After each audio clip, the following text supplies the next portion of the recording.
वाणी चल रही थी 30 अक्टूबर 1966 की प्रातः क्लास। 30 पेज के मध्यांत में बात चल रही थी। ये नॉलेज है ब्रह्मा मुखवंशावली ब्राह्मण ब्राह्मणियां जानते हैं। कौन जानते हैं? जो ब्रह्मा के मुखवंशावली है। अच्छा, दीदी दादी दादाओं के मुखवंशावली हो तो नहीं जानते हैं? इस नॉलेज को सिर्फ ब्रह्मा मुखवंशावली ही जानते हैं या कोई और गुरु गोसाई के मुखवंशावली जानते हैं? कोई मनुष्य गुरु ऐसा नहीं है जिसके मुखवंशावली इस नॉलेज को जानते हो। तुमको बाप ने ब्रह्मा द्वारा एडॉप्ट किया है।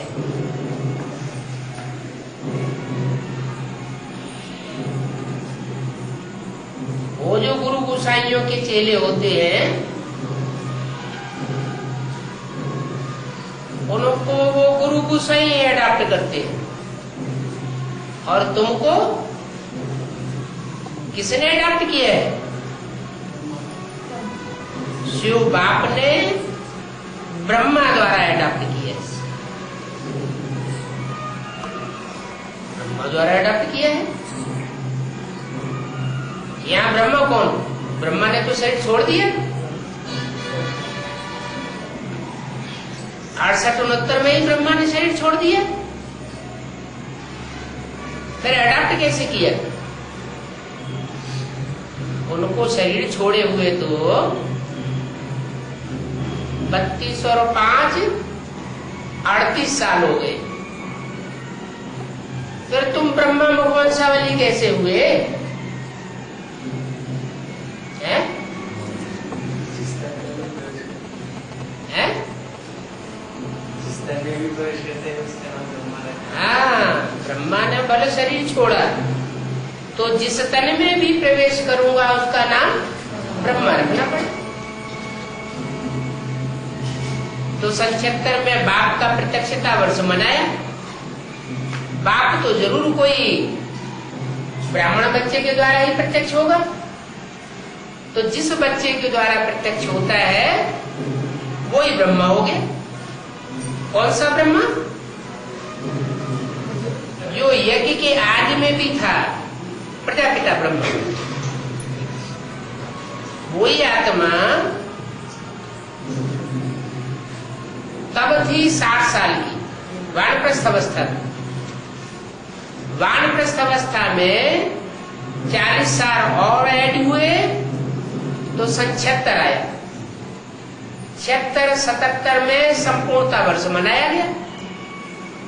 वो किसका संपूर्णता वर्ष था? कौन से ब्रह्मा का संपूर्णता वर्ष था? प्रजापिता ब्रह्मा। आदि ब्रह्मा का संपूर्णता वर्ष मना। ब्रह्मा की आयु 100 वर्ष पूरी हुई।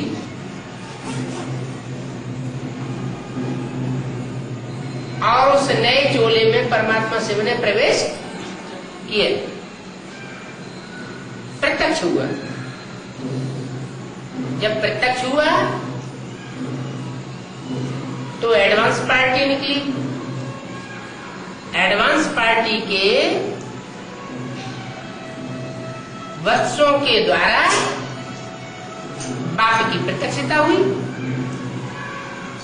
तो तुमको बाप ने ब्रह्मा द्वारा अडॉप्ट किया है। भगवान तुमको पढ़ा करके यह बनाते हैं। तुमको पढ़ाकर क्या बनाते हैं? यह माने किसकी तरफ इशारा? लक्ष्मी नारायण के चित्र की तरफ इशारा दिया कि तुमको यह बनाते हैं। उन ब्राह्मणों को नहीं बनाते जो सन्मुख बैठ करके पढ़ते हैं, उनको बनाते हैं। तो अच्छी रीति पढ़ना चाहिए ना। सन्मुख बैठ करके तुम पढ़ते हो, वो तो सन्मुख बैठ करके नहीं पढ़ते। तो जो सन्मुख बैठ करके पढ़ते हैं उनको पढ़ाई बहुत अच्छी रीति पढ़नी चाहिए। सिर्फ बाप और नई दुनिया को याद करो पढ़ाई बहुत कठिन नहीं है। क्या करना है, सिर्फ बाप को याद करो और बाप जो नई दुनिया रचने के लिए आया हुआ है उस नई दुनिया को याद करो। अभी अव्यक्तवाणी में तो इस साल बोल दिया, तुम बच्चों को नई दुनिया की सौगात बाप ने दी है। अरे सौगात दी है तो सौगात याद नहीं आती है? याद आना चाहिए ना। नहीं याद आती है इसका मतलब अच्छी रीति पढ़ाई नहीं पढ़ी। नहीं तो कोई की दी हुई सौगात तो याद आनी चाहिए ना। अव्यक्तवाणी में बोल तो दिया ऐसा, क्या बोला कि बाप ने बच्चों को, बाप दादा ने बच्चों को नई दुनिया की सौगात दी है। सो नई दुनिया में आना जाना करते हो ना, इसका मतलब जिन्होंने पढ़ाई पढ़ी अच्छी रीति वो आना जाना करते हैं, और जिन्होंने अच्छी रीति पढ़ाई नहीं पढ़ी वो आना जाना अभी भी नहीं करते। उन्हें पता ही नहीं कि जो नई दुनिया की सौगात दी है वो नई दुनिया कहाँ स्थापन हो गई। तो अच्छी रीति पढ़ना चाहिए।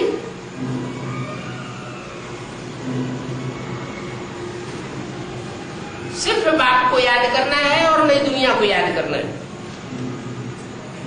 तो तुम स्वर्ग में चले जाओगे। अभी स्वर्ग नहीं रचा गया है क्या? स्वर्ग की सौगात नहीं दी है। स्वर्ग की सौगात तो टीवी पे व्यस्त करके दिखाते हैं, देखो ये स्वर्ग है। हथेली पर स्वर्ग दिखाते हैं, अभी बना नहीं है स्वर्ग। नई दुनिया की सौगात दी है। दुनिया में तो सब धर्म की आत्माएं होती है, भले हर धर्म की चुनी हुई श्रेष्ठ श्रेष्ठ अच्छी अच्छी आत्माएं हो, लेकिन वहां तो सब धर्म की आत्माएं होती है।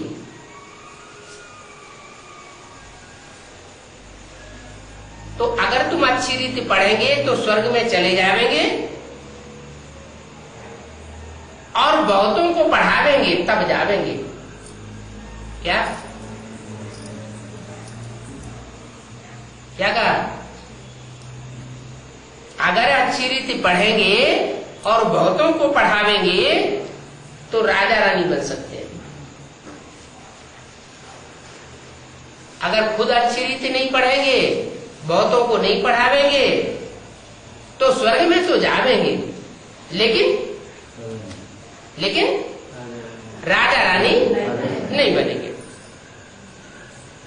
जितनी ही रूहानी सर्विस करेंगे उतना उच्च पद पाएंगे। तुम हो रूहानी सोशल वर्कर, क्या रूहानी सोसाइटी की तुम सेवा करने वाले हो, जिस्मानी सोसाइटी की सेवा करने वाले नहीं हो। बाकी सारी दुनिया में है जिस्मानी सोशल वर्कर। तुम आत्माओं को बाप रूह का ज्ञान देते हैं, आत्माओं की सेवा करते हैं। इसको कहा जाता है आत्माओं की सेवा। जो सिखाते भी स्पिरिचुअल फादर है। ये रूहानी सेवा रूहानी बाप ही आकर के सिखाते हैं। मनुष्य को भगवान कहना तो महान पाप हो जाता है। क्या कोई मनुष्य भगवान बनकर के बैठ जाए तो ये तो बहुत बड़ा पाप है। कहते हैं ना शिवो हम, माना हम ही शिव है। अब शिव आवेगा, दुनिया की सबसे बड़ी हस्ती, तो वो अपने मुख से बैठ कहेगा कि हम शिवो हम, मैं शिव हूं। उन्होंने तो किताब में लिख दिया है सच्चिदानंद स्वरूपम शिवोहम शिवोहम, निजानंद स्वरूपम शिवोहम शिवोहम। ब्रह्मा बाबा को साक्षात्कार हुए और इस तरह बोलने लगे।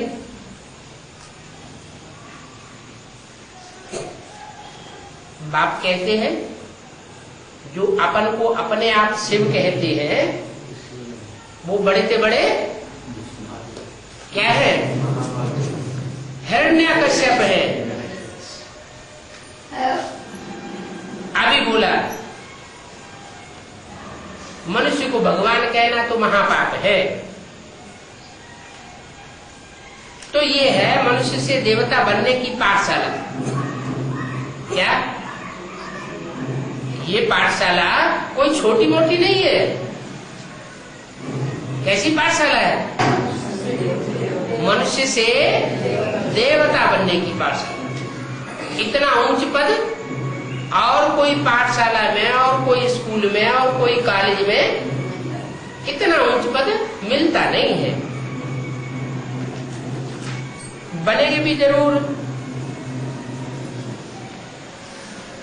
क्या देवता बनेंगे भी जरूर। 10 वर्ष के अंदर तुम पढ़ करके तैयार हो जाएंगे और फिर विनाश शुरू होगा। कौन से सन की वाणी है? 66 की वाणी है। 66 में ऐड किया 10 साल तो कितना आया? यपत्तारो। क्या आया है? क्या कहते हैं कन्नड़ में? क्या कहते हैं? यपत्तारो। 76 आया है। तो सन 76 में तुम पढ़ करके तैयार हो जाओगे और विनाश शुरू हो जाएगा। माने तुम्हारी पढ़ाई पूरी हो जाएगी और विनाश शुरू हो जाएगी। किससे कहा है? कोई न कोई बच्चे बाबा ने अपने सामने सन 66 में इमर्ज किए अपनी आंखों के सामने और उन बच्चों से बोला कि तुम 10 वर्ष में पढ़ करके तैयार हो जाएंगे और फिर उसके बाद विनाश शुरू हो जाएगा। अच्छा, कौन पढ़ करके तैयार हो गए? कौन देवता बन गए? दिखाई तो कुछ भी नहीं पड़ता। अब कहाँ विनाश शुरू हो गया? सन 76 में कहाँ विनाश शुरू हो गया? ब्राह्मण तो और ज्यादा बढ़ते चले जा रहे हैं। विनाश कहाँ शुरू हो गया है? पता नहीं। प्रजापिता का विनाश हो गया? नहीं बाबा। हाँ, पंचविकार है? नहीं, जो भी ब्राह्मणों की दुनिया तैयार हुई उस ब्राह्मणों की दुनिया में जो नया संगठन तैयार हुआ वो तो बाप को जानते हैं। ब्रह्मा से पढ़ाई पढ़ रहे हैं, ब्रह्मा के द्वारा वर्षा प्राप्त कर रहे हैं। बाकी जिनको पता नहीं है वो जैसे कि मर गए। अनिश्चय बुद्धि विनश्यति हो गई। उनकी बुद्धि में ये बात नहीं है कि हम इसी शरीर से लक्ष्मी नारायण जैसी बनेंगे। तो बात उड़ गई ना, तो वो फेल हो गए। और तुम 10 वर्ष में तैयार हो जाएंगे। माना कोई लक्ष्मी नारायण बनने वाली आत्माएं बाबा के सामने मौजूद थी, इमर्ज हुई। उनके लिए बोला कि तुम 10 वर्ष में तैयार हो जाओगे,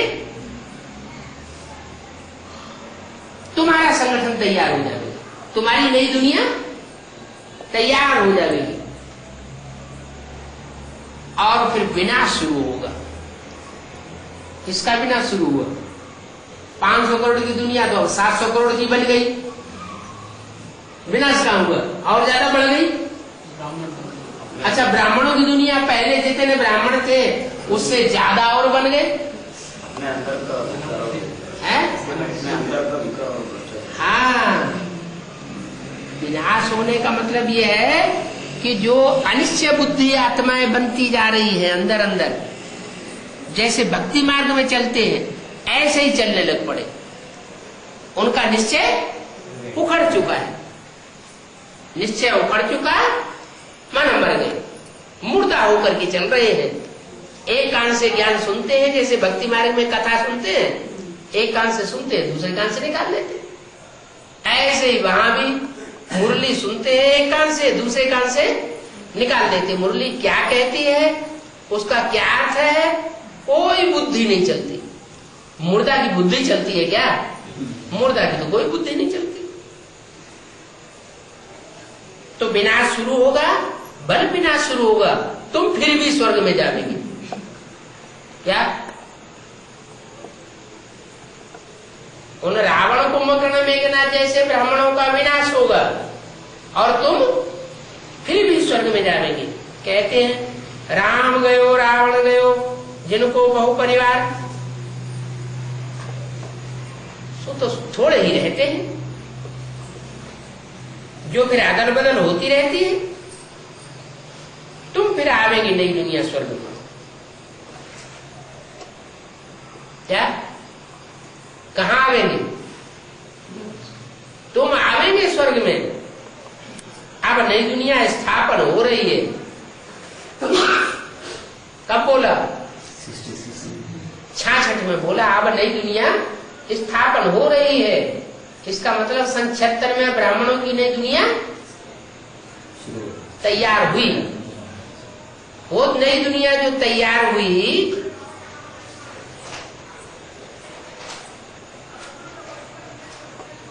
वो एडवांस बढ़ती रही सन 76 से लेकर के कब तक?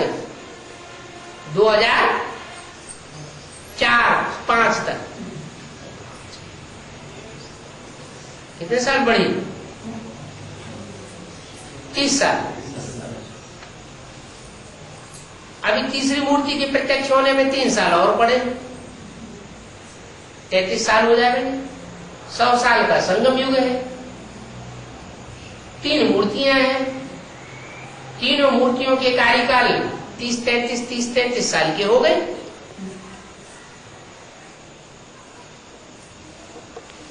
तो सन 76 से लेकर के अभी 2005 चल रहा है।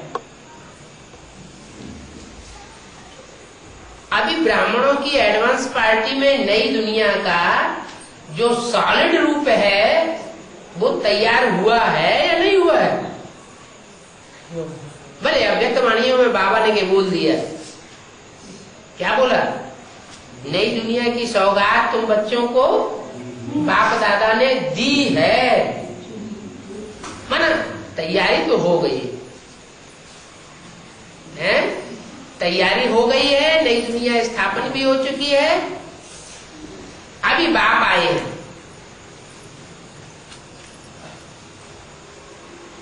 इशारा दे रहे हैं बच्चों को, पढ़ाई पढ़ेंगे तो ऊंच पद पावेंगे, पढ़ाई पढ़ करके दूसरों को पढ़ावेंगे तो ऊंच पद पावेंगे। इस दुनिया में तो अभी नरक है। अभी तुम ही हो जिस संगम युग पर हो। अगर संगम याद रहता है, भगवान याद रहता है, तो तुम संगम युग पर हो।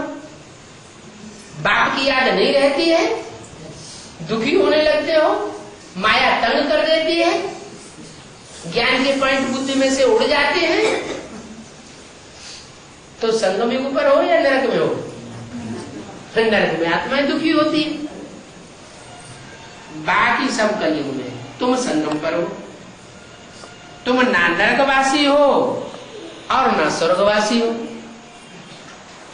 बल नई दुनिया की सौगात तुमको दी है, लेकिन तुम अभी स्वर्गवासी नहीं हो और नरकवासी भी नहीं हो। ये क्या बात? अब बीच में है। हम दुखी भी नहीं होते, हम बहुत सुखी भी नहीं होते। कहते हैं ना, सुख दुख में कैसा रहना चाहिए? सुख दुख में समान रहना चाहिए। दुख पड़ता है तो रोना नहीं, दूसरों के सामने अपना दुखड़ा रोना नहीं, और सुख मिलता है तो बहुत खुश नहीं होना। तो तुम अभी न नरकवासी हो न स्वर्गवासी हो, तुम संग युगवासी हो। अभी तुम ब्राह्मण हो, न शूद्र हो न देवता हो। देवता कहा जाता है संपूर्ण ब्राह्मण को। तो माया अभी बीच बीच में खाती रहती है, अवस्था नीचे गिराई देती है, दुखी कर देती है। इसका मतलब अभी तुम पक्के ब्राह्मण नहीं बने। कहेंगे हाँ ब्राह्मण हो, क्योंकि ब्राह्मणों की तो अनेक कुलियां होती, ऊंचे के ऊंचे ब्राह्मण भी होते हैं और नीची कुली के भी ब्राह्मण होते हैं। तो कहेंगे अभी तुम ब्राह्मण हो, जब तक ब्राह्मण पक्के ना बने तब तक पक्के देवता भी बन नहीं सकते। पक्के ब्राह्मण का ठप्पा लगना चाहिए।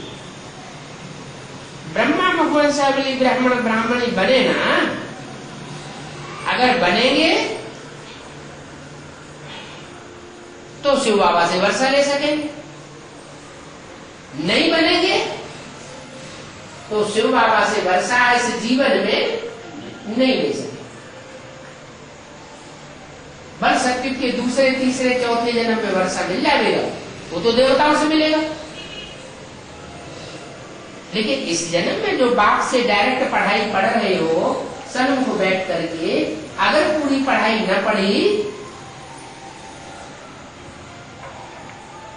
पूरा पुरुषार्थ नहीं किया, गफलत करते रहे, तो बाप से पूरा वर्षा नहीं ले सके। माने 16 कला संपूर्ण देवता इस जन्म में नहीं बन सके। वर्षा ब्राह्मणों को मिलता है। क्या कहा है? अगर शूद्रपना है तो वर्षा मिल नहीं सकता। पक्के ब्राह्मण है तो जरूर वर्षा मिलना है। बाकी कुछ न कुछ सुना, थोड़ा बहुत जिन्होंने सुना है सन्मुख आकर के, बाप के सन्मुख आकर के जिन्होंने सुन लिया, माँ के सन्मुख नहीं, किसके सन्मुख? बाप के सन्मुख आकर जिन्होंने कुछ थोड़ा बहुत भी सुना है, तो वो स्वर्ग में आ जाएंगे।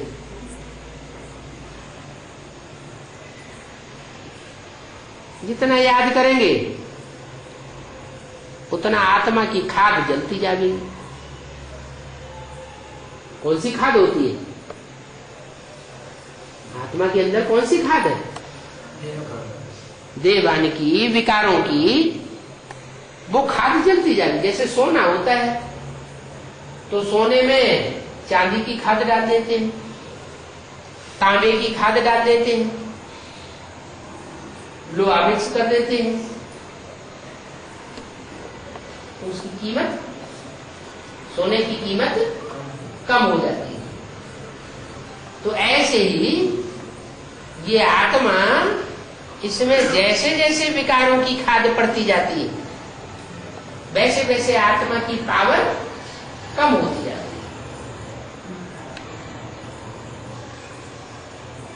त्रेता युग शुरू हुआ, कौन सी खाद पड़ गई?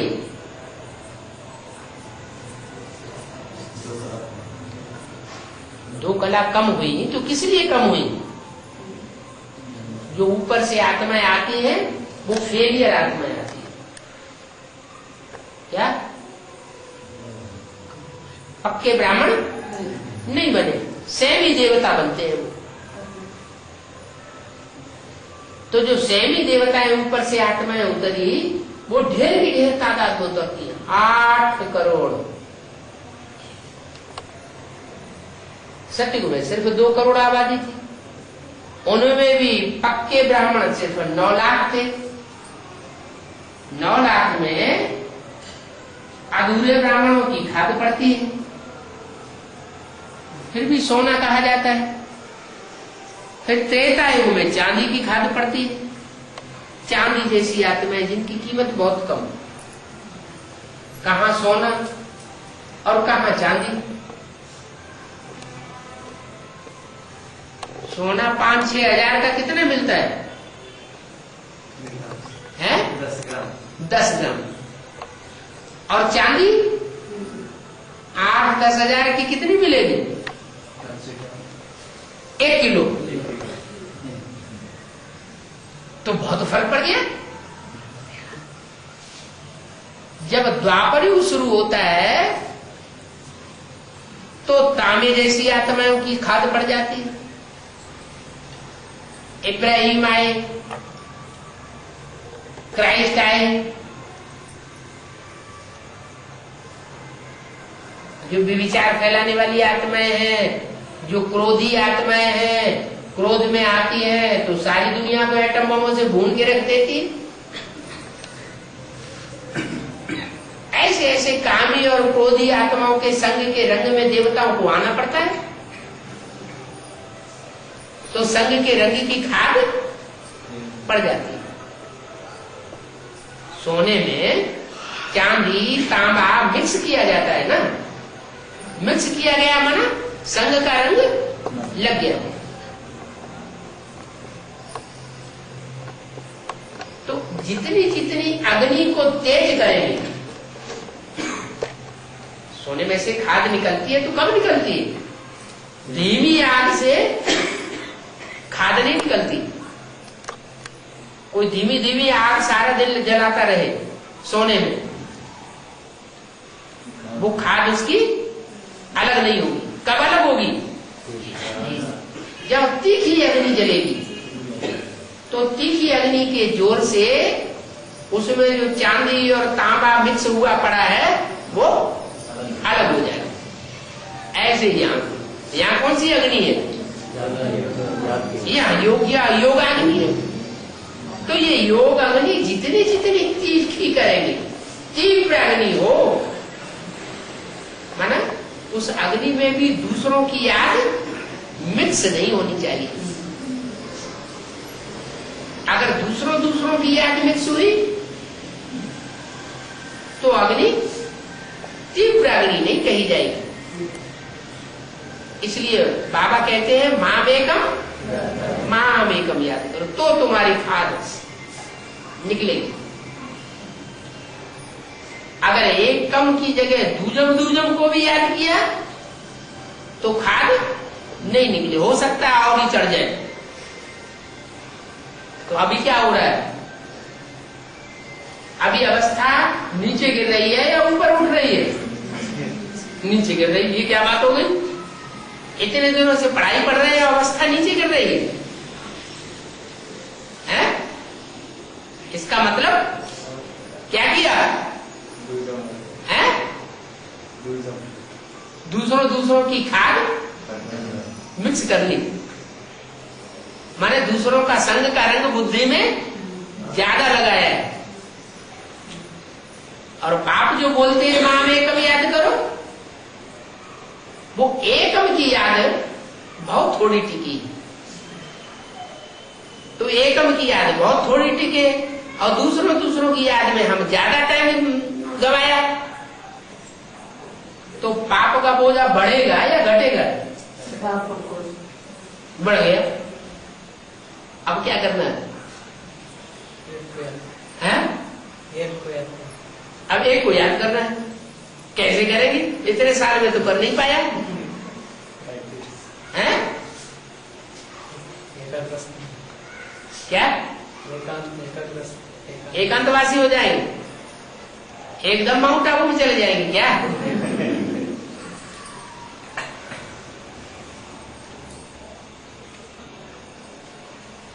इसलिए एक अव्यक्त वाणी में बोला है, अपने फरिश्ता स्वरूप का अनावरण कब करेंगे? कोई मूर्ति का उद्घाटन होता है तो मूर्ति के आगे पर्दा पड़ा हुआ होता है, फिर जब उद्घाटन करते हैं तो उसका पर्दा उठा देते हैं। तो पूछा,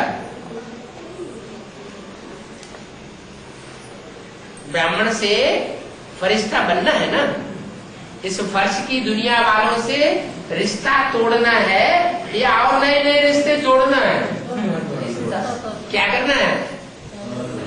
63 जन्म तो नए नए रिश्ते हर जन्म में जोड़ते रहे, बुद्धि अनेकों रिश्तों में भटकती रही, इतनी भटक गई कि अभी बाप आकर के इतने वर्षों से पढ़ाई पढ़ाई रहा है नष्ट हुआ है स्मृति लब्धा की, बजाय वो नष्ट होने के और ही ज्यादा अटैचमेंट होता जा रहा है।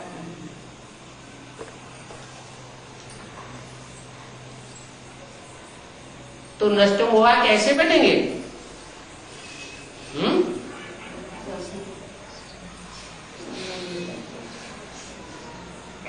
तो बोला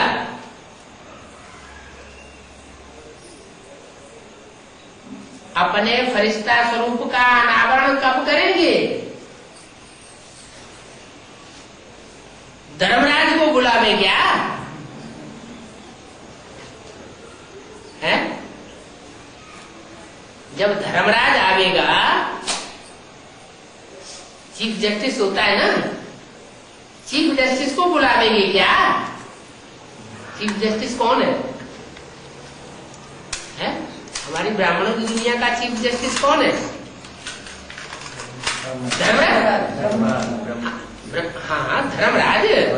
ब्रह्मा वो तो अम्मा हो गई, वो तो बहुत प्यार देती है, तो जब तक प्यार देती है तब तक प्यार में तो और बिगड़ते ही रहते हैं। वही अम्मा क्या बने है? चीफ जस्टिस बन के बैठ जाए। तो चीफ जस्टिस को बुलावेंगे क्या? अपने फरिश्ता स्वरूप का अनावरण करने के लिए, तब फरिश्ता बनेंगे। फरिश्ता माना है? फर्श की दुनिया वालों से कोई रिश्ता नहीं। फरिश्ता माना इस जमीन की दुनिया में जितने भी हैं उनसे हमारा कोई रिश्ता नहीं। ऐसे फरिश्ते कब बनेंगे? जब धर्मराज का पाठ शुरू होगा तब है? अब पहले से बन जाना चाहिए। अगर धर्मराज के डंडे लग गए तो पद नीचा हो जाएगा। धर्मराज के डंडे लगने से पद नीचा होगा या ऊंचा होगा? पद नीचा हो जाएगा। डंडे के डंडे खाओ और पदवी नीचे मिले तो डबल नुकसान हो गया। तो घाटे का सौदा करेंगे या फायदे का सौदा करेंगे? बाप को तो अच्छा नहीं लगता है कि मेरे बच्चे जिनको मैंने इतनी पढ़ाई और धर्मराज के डंडे खाए, टीचर की तो झूठ तैयार हो जाएगी क्या? तो बाप कहते हैं शिव बाबा से वर्षा ले लो, ब्राह्मणों को वर्षा मिलता है। ब्राह्मण किनको कहा जाता है? जो ब्रह्मा मुनि की बात को माने सो ब्राह्मण। और ब्रह्मा की पढ़ाई मुखी किस बात की है? ब्राह्मणों की मुख्य किस बात की पढ़ाई है? कौन सी बात में विशेष अटेंशन दिया जाता है? पवित्रता की। जो पवित्र है वो ब्राह्मण, अपवित्र है तो शूद्र है। तो ब्राह्मण को वर्षा मिलता है। बाकी कुछ न कुछ सुना तो प्रजा में आ जाएगी। जितना याद करेंगे उतना खाद जलती जाएगी। तुम विकर्मा गीत बनेंगे क्या?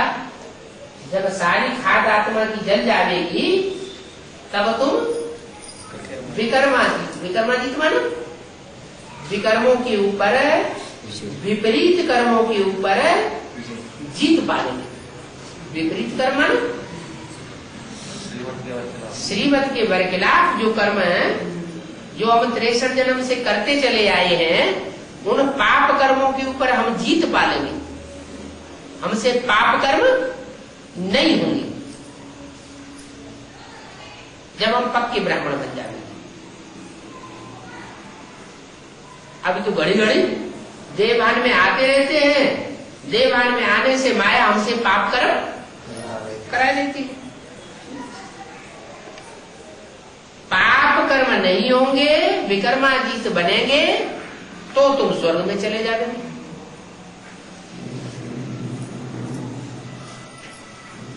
कब चले जाओगे? जब कोई पाप कर्म नहीं होगी। देवताओं से कोई पाप कर्म होते हैं क्या? देवताओं से न पुण्य कर्म होंगे न पाप कर्म होंगे। उनको कहते हैं स्वर्गवासी देवता।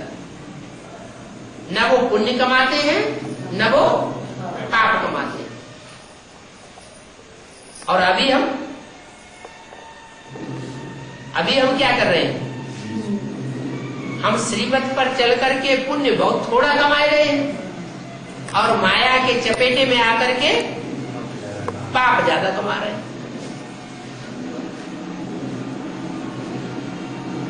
कोई भी देहधारी को याद नहीं करना है,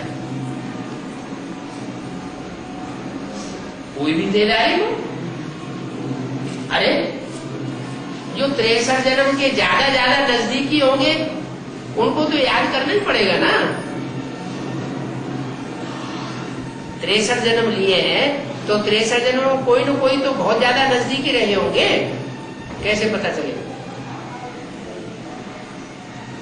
इस बात का कैसे पता चले कि 63 जन्म में हमारे ज्यादा नजदीक कौन रहा?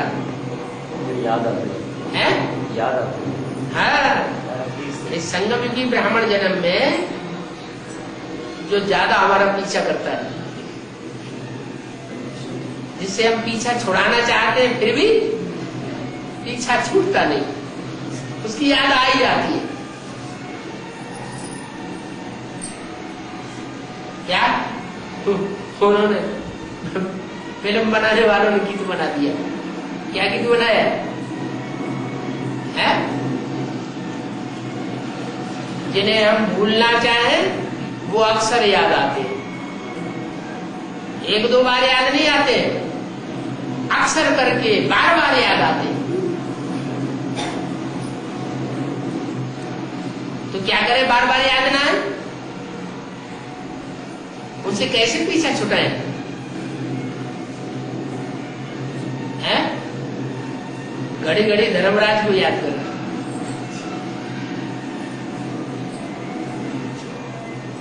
वो मार मार के सारा कुसंग झाड़ देगा। आत्मा ये समझती है कि ये हमारे बड़े सहयोगी हैं। क्या समझती है आत्मा? है? ये हमारे जन्म जन्मांतर के सहयोगी है। तब तो हमारा इनके साथ इतना ज्यादा हिसाब किताब है। धर्मराज कहेगा ये तुम्हारे सहयोगी नहीं है,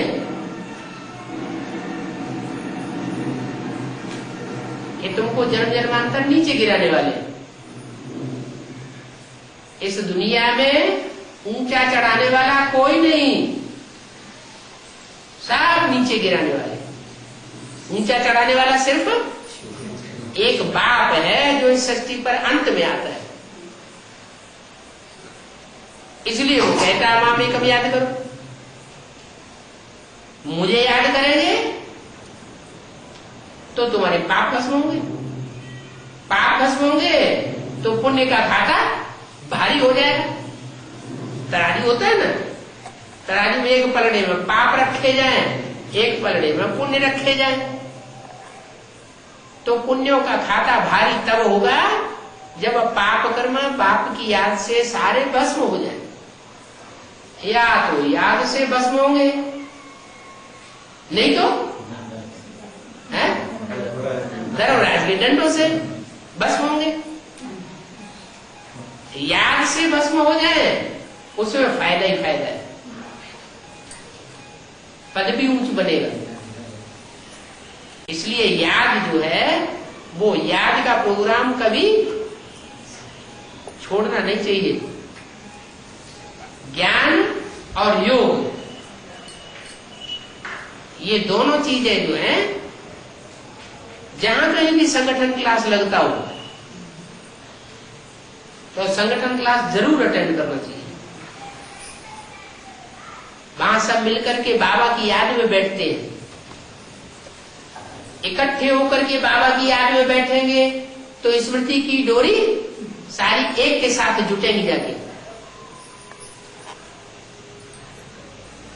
तो मोटा रस्सा बन जाएगा। क्या स्मृति के धागे सारे एक बाप के साथ जुटेंगे तो क्या बन जाएगा? मोटा रस्सा बन जाएगा।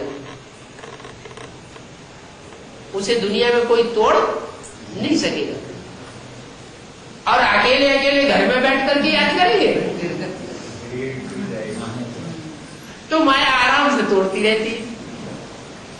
तोड़ रही है कि नहीं? तोड़ रही। तो अभी कोई ध्यान ही नहीं दे रहा है और ही उल्टी बात सोच लेते हैं। क्या? अरे वो क्लास में क्या होता है, गीता पाठशाला में जाके क्या करेंगे? वहां वही मुरली ही तो सुनाई जाती है और टीवी में वही तो देखा जाता है। हम अपने घर में, हमारे घर में भी टीवी रखा है, हम अपने घर में टीवी देख लेंगे, बाबा को याद कर लेंगे अमृत वेले। लेकिन दिल से पूछो, क्या अकेले अकेले में बाबा की याद हो पाती है? मुरली जो सुनते हो उस मुरली में उतना मजा आता है जो संगठन में मजा आता है। संगठन में मजा, संगठन में मुरली पढ़ते हैं, सुनते हैं तो जास्ती मजा आता है, जास्ती उमंग उत्साह बढ़ता है। और ये बात तो शास्त्रों में भी लिखी है कि कलयुग में संगठन में बहुत ताकत होती है, खास करके मुसलमान लोग, इस्लामी लोग, इन्होंने दुनिया में ज्यादा से ज्यादा हिस्से में राज्य किया और लंबे समय तक राज्य किया। अभी क्रिश्चियंस बढ़ गए 100-200 साल से, उससे पहले 2500 साल से मुसलमानों का ही राज्य बना रहा। कारण क्या हुआ? उन मुसलमानों का ज्ञान हमारे शास्त्रों से ज्यादा ज्ञान है क्या? नहीं। फिर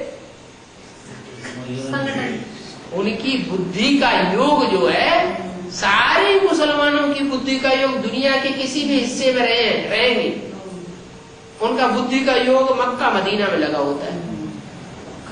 सारी जिंदगी उनकी बुद्धि में ये ललक लगी रहती है कि हम मक्का मदीना पहुंचे और वहां जाके हज यात्रा करें तो हमें बहुत सवाब मिल जाएगा। वो समझते हैं इस बात को, उनमें ये मान्यता है क्या कि घर में बैठ के जो नमाज पढ़ेंगे तो 1 गुना फायदा, मस्जिद में जाके नमाज पढ़ेंगे तो 10 गुना फायदा, जामा मस्जिद में जाके पढ़ेंगे तो 100 गुना फायदा, अजमेर शरीफ में जाके पढ़ेंगे तो 1000 गुना फायदा, 1000 गुना सवाब मिलता है। और काबा में जाके नमाज पढ़ेंगे तो 1,00,000 गुना सवाब मिलता है। एक ही बात है। तो जितना बड़ा संगठन होगा उतना बड़ा नशा चढ़ेगा। अच्छा, उनकी बात छोड़ दो, वो तथाकथित ब्राह्मणों की बात ले लो। वो एक एक पांडाल में हजारों की तादाद में इकट्ठे होते हैं या नहीं होते हैं? होते हैं। उनको बाप मिला है क्या? नहीं मिला है। उनको सच्चा ज्ञान मिला है क्या? सच्चा ज्ञान भी नहीं मिला है। उनको इतना नशा क्यों चढ़ा रहता है कि हमारी एक बात भी सुनने के लिए तैयार नहीं? क्या कारण है? अरे इतना बड़ा हुजूम इकट्ठा किए हुए हैं, इकट्ठे बैठते हैं, इकट्ठे खाते हैं, इकट्ठे सोते हैं, तो संगठन की जो पावर है वो उनको मिल रही है। यहाँ थोड़े से मुट्ठी भर ब्राह्मण, 5 ब्राह्मण, एक गीता पाठशाला में कहा गई रजिस्टर, 4-5 की बड़ी मुश्किल से हस्ताक्षर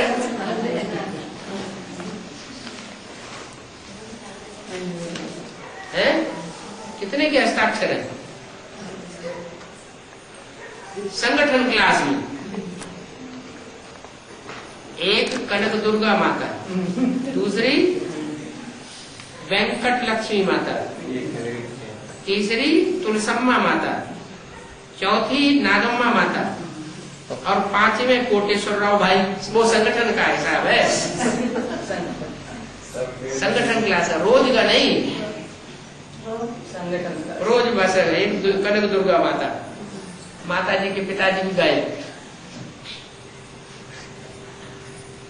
है। तो क्या हाल लगा पड़ा है? बाबा खदरी का संग खदरी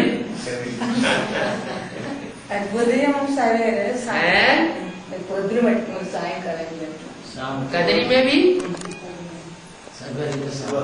डेली क्लास बाबा, डेली क्लास। अच्छा, सुबह शाम दोनों टाइम क्लास होता है, ठीक है। नाम क्या है? वो टीचर का नाम क्या है? बाबा मन युद्ध करने वाली ईश्वरी है?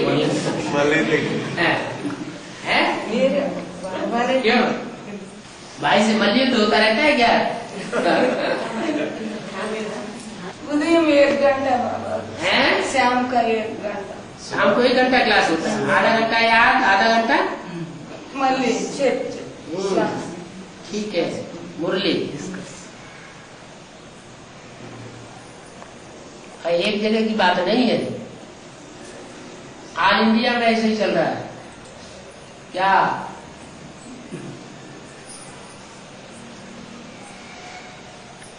पांच पांडव भी गीता पाठशाला में मुश्किल से इकट्ठे हो रहे हैं। बाबा पहुंच जाएंगे तो सब इकट्ठे हो जाएंगे।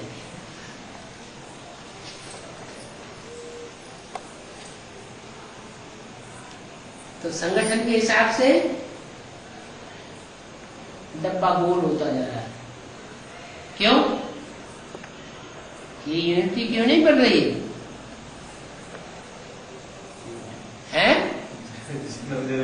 जरूर कहीं न कहीं बानर सेना में प्योरिटी की लीकेज हो रही है। तो बाबा देखेंगे कि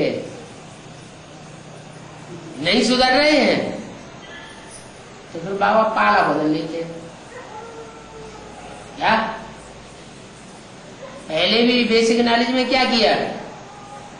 साफ बता दिया, अंदर वाले रह जावेंगे और बाहर वाले ले जावेंगे। अब यहाँ एडवांस पार्टी में भी ऐसे बाबा का नियम उसूल तो एक ही है ना। अगर ठीक से पढ़ाई पढ़ेंगे तो क्या करेंगे? एडवांस पार्टी वाले सब अंदर वाले हैं ना, तो ले जावेंगे। नहीं पढ़ाई पढ़ेंगे तो अंदर वाले रह जावेंगे और बाहर वाले कौन है?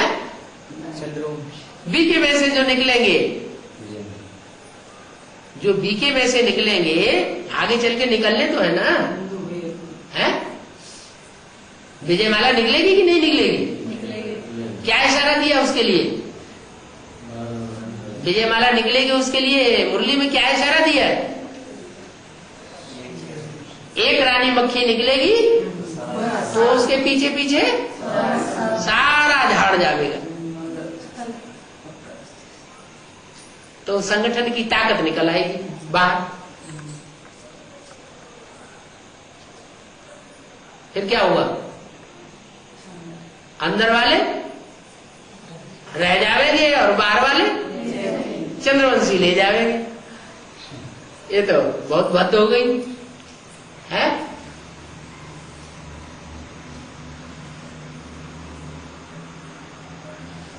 अरे सूर्य तो जलता है, उसमें तो आग भरी पड़ी है। जो सूर्य के बच्चे हैं उनको थोड़े जलना चाहिए, हैं? ये उनमें काम विकार की आग भरी पड़ी है, क्रोध विकार की आग भरी पड़ी है।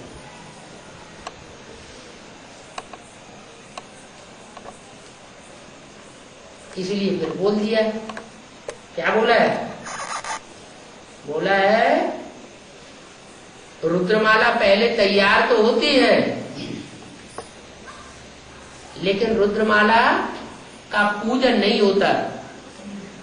क्या पूजन का आधार क्या है? प्यूरिटी। प्योरिटी। लंगड़े है विजयमाला, प्यूरिटी। अंधे है, उनमें ज्ञान नहीं है। उनमें प्योरिटी है लेकिन ज्ञान के अंधे हैं। और रुद्रमाला ज्ञान। ज्ञान है, सोजरे हैं, लेकिन प्यूरिटी पति चलता है तो पत्नी नहीं चलती, पत्नी चलती है तो पति नहीं चलता ठीक से। चाल ठीक नहीं है, एक टांग कोई न कोई टूटी हुई है।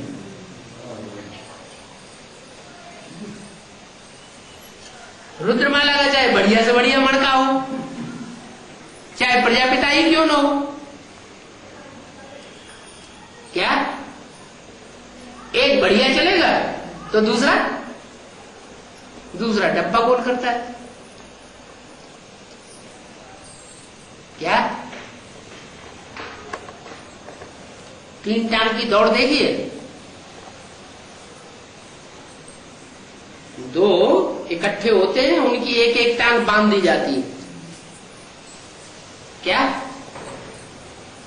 दो को इकट्ठा करके और उनकी एक एक टांग बांध दी जाती है।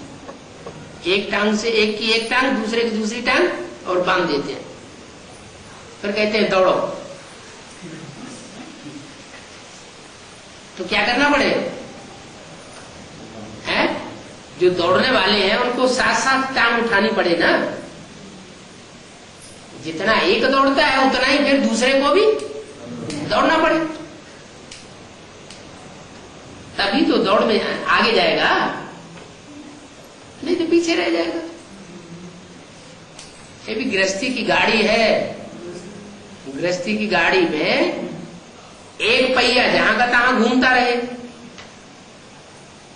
चले ही नहीं, और दूसरा पहिया तेजी से घूमे तो क्या होगा?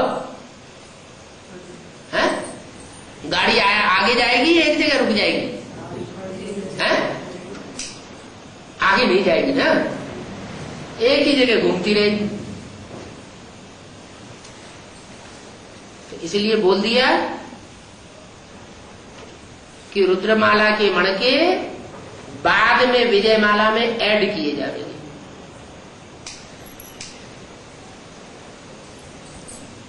तब विजयी बनेंगे। जब तक विजयी नहीं बनेंगे विकारों के ऊपर, तब तक स्वर्ग का मुंह नहीं देख सकेंगे। तो बहुत बड़ा घाटा हो गया है। घाटा मारना चाहिए।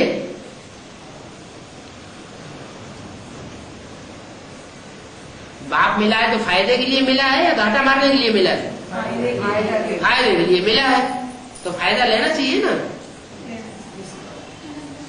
कि 8 ही लेंगे सर फायदा है? 8 को ही पूरा फायदा लेने देंगे।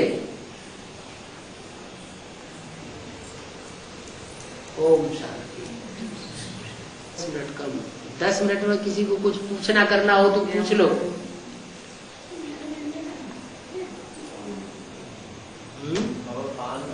शास्त्र में बोलते हैं, शास्त्र में दिखाते हैं कौरव और पांडव को युद्ध दिखाते हैं, लेकिन हमारा बाबा बोल रहे हैं पांडव संकल्प से भी युद्ध नहीं करेगी।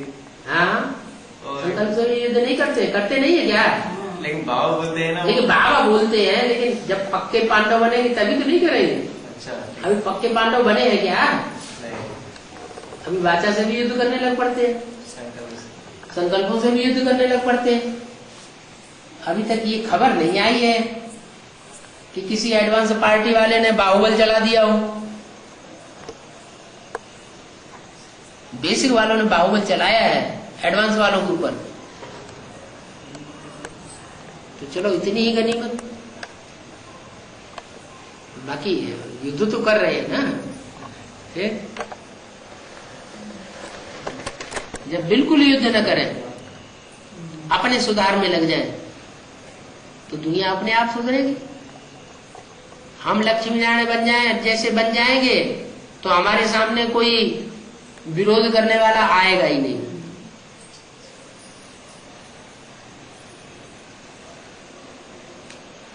एटम बम फटते हैं दुनिया में, भारत के ऊपर एटम बमों का सेक क्यों नहीं आता? भारत कैसे बच जाता है? भारत अविनाशी खंड बना रहता है, और सारी दुनिया एटम बमों के विस्फोट से समुद्र के अंदर डूब जाती है। क्यों? पीरिटी से पवित्रता को माने। कारण क्या है? क्यों है? ये कारण है कि भारत जो है वो ये पसंद ही नहीं करता कि हम दुनिया को भस्म कर दें। भारत के अंदर तो पहले ही खूंखार युद्ध हो जाता है, महाभारत लड़ाई हो जाती है हिंदू मुसलमानों में। इनके पास तो वो एटॉमिक शक्ति है ही नहीं, छोटी छोटी बम्बियां हैं। तो हिंदुस्तान पाकिस्तान आपस में एक दूसरे को दिखाते रहते हैं, देखो हमारे पास इतनी ताकत है कुछ भी नहीं। किसी के पास बंदूक होगी तो दूसरा बंदूक लेकर के आएगा, और जिसके पास बंदूक नहीं है, तमंचा नहीं है, कुछ भी नहीं है, तो उसके ऊपर कोई क्यों लेकर के आएगा?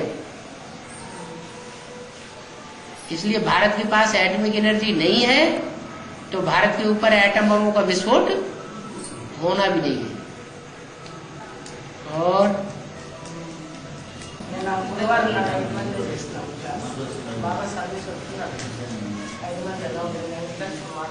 अरे माता हिंदी नहीं जानती है, कुछ बोलना तो चाहती है, हिंदी न जानने की वजह से